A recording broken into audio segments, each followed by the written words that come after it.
धौलपुर से खबर। स्वर्गीय महेश कुमार भार्गव की द्वितीय पुण्यतिथि के अवसर पर विभिन्न सामाजिक संगठनों द्वारा पौधारोपण कार्यक्रम का आयोजन मचकुंड रोड स्थित साइंस सिटी में किया गया। इस अवसर पर उपस्थित जन समूह को संबोधित करते हुए पंडित दुर्गादत्त शास्त्री ने कहा कि महेश कुमार भार्गव का जीवन संघर्षों से भरा रहा था, मगर उन्होंने हमेशा संघर्ष को एक चुनौती के रूप में लिया। उन्होंने बताया कि इमरजेंसी के दौरान जब वे जेल में थे तो उन्होंने वहां से भी अखबार के माध्यम से लोगों की समस्या को सरकार तक पहुंचाया। यही नहीं, आप लोहियावादी विचारधारा से प्रभावित थे और जिला बनाने में आप भी मेहनती भूमिका रही थी।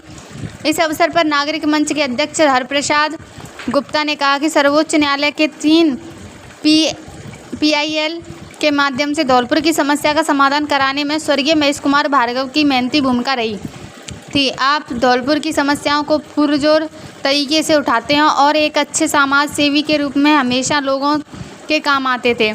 आज महेश कुमार भार्गव हमारे बीच नहीं है, मगर उनके आदर्श हमेशा हमारे बीच रहेंगे। इस अवसर पर एक्सप्रेस क्लब के अध्यक्ष अतुल कुमार भार्गव, चंबल रॉयल क्लब के अध्यक्ष जितेंद्र सिंह राजौरिया, मंजरी फाउंडेशन के अध्यक्ष Sanjay Sharma, red cross society के सचिव संजीव श्रीवास्तव सहित गणमान्य नागरिक मौजूद रहे थे। ऐसे लोग बात तो चले गए, हमारे जैसे आदमी रह गए जिनका कोई मतलब ही नहीं है। पर बाकी ये भार्गव साहब, आप महान हो, धौलपुर के लिए बहुत महान हो। मैं अपने के पास शब्द नहीं है कोई।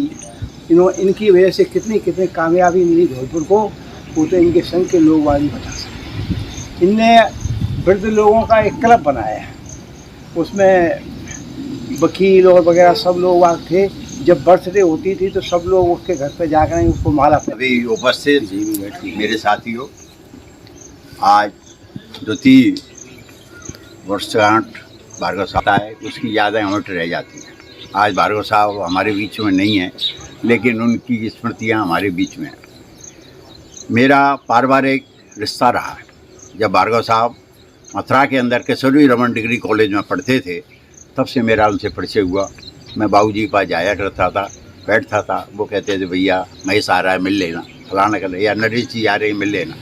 तो मेरा इनसे रिलेशन हमेशा से रहा। भार्गव साहब शुरू से ही रचनात्मक प्रवृत्ति के व्यक्ति थे।